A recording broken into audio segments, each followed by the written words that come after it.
नमस्कार, बेबस विपक्ष देख रहे हैं आप और मैं हूं आपके साथ शिवानी रतूरी।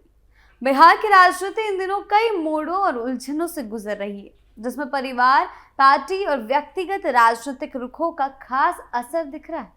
तेजप्रताप यादव का बदला हुआ सियासी अंदाज, जिसमें वो पहले के अपने आलोचनात्मक रुख से हटकर मोदी, योगी आदित्यनाथ और एनडीए के नेताओं की तारीफ कर रहे हैं। पार्टी के अंदर और जनता के बीच कई सवाल खड़े कर रहे हैं। इस बीच तेजस्वी यादव लगातार नीतीश सरकार और प्रशासनिक ढांचे की विफलताओं पर हमलावर हैं, लेकिन उनके राजनीतिक दांव अक्सर उनके खुद के खिलाफ ही उल्टे पड़ते दिखते हैं। वहीं लालू यादव का नौकरी के बदले जमीन मामला भी उनके और उनके परिवार के राजनीतिक छवि के लिए एक बड़ी चुनौती बन गया है। ये तीनों घटनाक्रम, भाई के बदलते राजनीतिक रुख, तेजस्वी की बयानबाजी और लालू परिवार पर गंभीर घोटाले के आरोप एक साथ ये संकेत देते हैं कि आरजेडी और बिहार की राजनीति में आने वाले समय में नए समीकरण बन सकते हैं, जिनका असर केवल पार्टी की आंतरिक राजनीति पर ही नहीं बल्कि राज्य और राष्ट्रीय स्तर की सियासत पर भी देखने को मिलेगा। तो खबरों में आगे बढ़ने से पहले एक नजर डालते हैं बिहार की टॉप हेडलाइंस पर। मोदी योगी की तारीफ, भाई परिवार, तेजप्रताप का बदला सियासी खेल। नीतीश सरकार पर तेजस्वी का हमला, जंगल राज की छाया में उल्टा पड़ा दांव। नौकरी के बदले जमीन केस, लालू परिवार पर गहराता संकट। बजट पर रोहिणी आचार्य का हमला, पुराना सामान नए पैकेज में। खबरों में सबसे पहले बात करते हैं लालू प्रसाद यादव के बड़े बेटे तेजप्रताप यादव का बदला हुआ सियासी मिजाज की। इन दिनों बिहार से लेकर दिल्ली तक चर्चाओं का विषय बना हुआ है। कभी प्रधानमंत्री नरेंद्र मोदी और एनडीए के सबसे तीखे आलोचकों में गिने जाने वाले तेजप्रताप अब न सिर्फ उनके कार्यकाल को 10 में से 10 नंबर दे रहे हैं, बल्कि योगी आदित्यनाथ जैसे नेताओं की भी खुलकर तारीफ कर रहे हैं, जो उनके पुराने राजनीतिक स्टैंड से बिल्कुल उलट है। इतना ही नहीं, नीतीश कुमार, सम्राट चौधरी और विजय सिन्हा जैसे एनडीए के नेताओं को लेकर भी उनका नरम रुख पहले से साफ दिख रहा है। दूसरी ओर कथावाचक धीरेन्द्र शास्त्री के मुद्दे पर अखिलेश यादव से हिसाब किताब मांगकर तेजप्रताप ने यह संकेत दे दिया कि समाजवादी पार्टी और अखिलेश यादव को लेकर उनकी सोच भी अब पहले जैसी नहीं रही। ये वही तेजप्रताप हैं जिनके अखिलेश यादव से कभी करीबी रिश्तों की चर्चा हुआ करती थी। वहीं आरजेडी के अंदर भी तेजप्रताप यादव लगातार अपने छोटे भाई तेजस्वी यादव और उनके आसपास रहने वाले नेताओं पर जयचंद जैसे शब्दों से हमला करते हैं।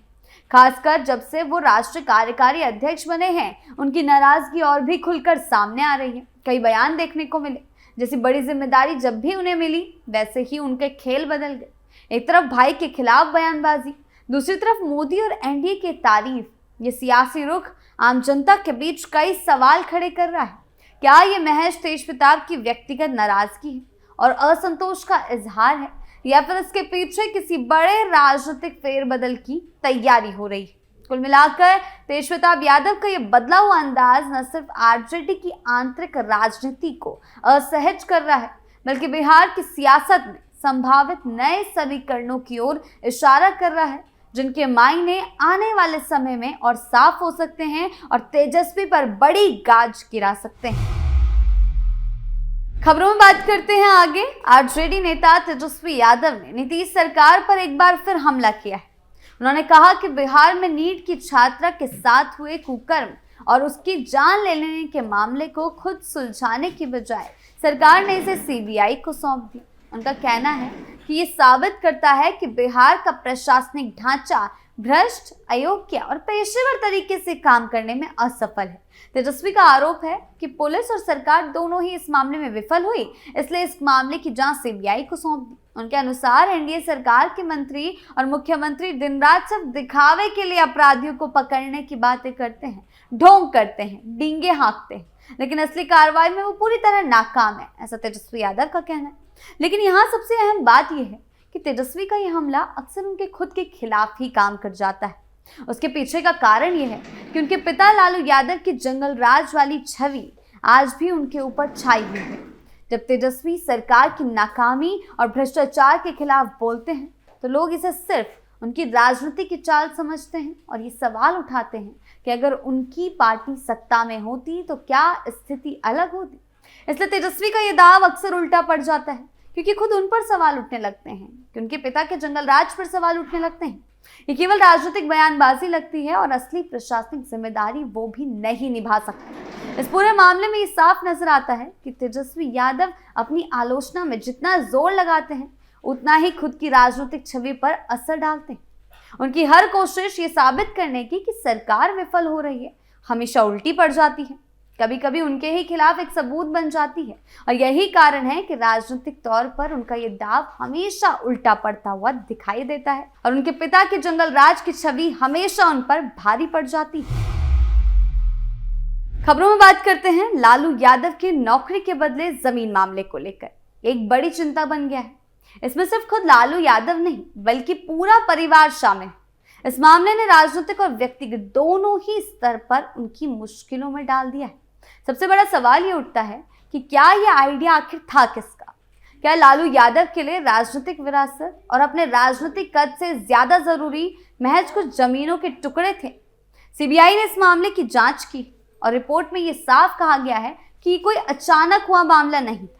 इसके पीछे एक बड़ी योजना थी, एक मॉडल तैयार किया गया था और उसी मॉडल के तहत ये किया गया है। सीबीआई की तरफ से कोर्ट में पेश किए गए आरोपों के मुताबिक ये घोटाला लालू यादव के रेल मंत्री के समय में उनके करीबी सहयोगियों द्वारा अंजाम दिया गया था। आरोप है कि उन्होंने इंटरनल नेटवर्क के जरिए इसे पूरे तरीके से लागू किया, यानी ये सिर्फ व्यक्तिगत गलती या भूल नहीं थी, एक पूरी तरह से सोची समझी साजिश थी और सोचा समझा उठाया गया कदम था। इस मामले में जांच और सुनवाई लगातार जारी है। हर नए सबूत के साथ इसका राजनीतिक और कानूनी असर बढ़ता जा रहा है। अब जब इस मामले की सुनवाई आगे बढ़ेगी, यानी कि 9 मार्च से जब इस मामले में लगातार सुनवाई होगी, तो ये तेजस्वी के लिए बड़े खतरे की घंटी और चुनौती बन सकती है, क्योंकि जनता और विपक्षी दल इसे सीधे उनके ऊपर भी लागू करने की कोशिश करेंगे, क्योंकि तेजस्वी भी इस मामले में फंसे हुए। तेजस्वी यादव भले ही अभी खुद को अलग दिखाएं, लेकिन इस घोटाले में उनके परिवार की छवि जुड़ी होने के कारण, उनका नाम होने के कारण ये उनके राजनीतिक करियर पर बड़ा असर डाल सकता है। ऐसे में ये कहना गलत नहीं होगा कि ये मामला केवल लालू यादव का नहीं है, बल्कि तेजस्वी यादव के लिए भी एक बड़ी खतरे की घंटी है। खबरों में बात करते हैं। वित्त मंत्री निर्मला सीतारमण ने संसद में बजट पेश किया। इस बजट में कई बड़ी घोषणाएं की। अब इसे लेकर जहां सत्ता पक्ष के नेता इस बजट को सही बता रहे हैं, वहीं विपक्षी नेता सरकार पर हमलावर हैं। इस बजट पर बिहार के पूर्व मुख्यमंत्री लालू यादव की बेटी रोहिणी आचार्य ने भी सरकार पर जमकर निशाना साधा है। उन्होंने इस बजट को पुराने सामान को नए डिब्बे में नए लेबल के साथ परोसने वाला बताया है। लालू यादव की बेटी रोहिणी ने अपने एक्स पर लिखा, अर्थव्यवस्था को मजबूत करने के लिए व्यक्ति आय में बढ़ोतरी कैसे हो, इस पर बजट को स्पष्टता नहीं।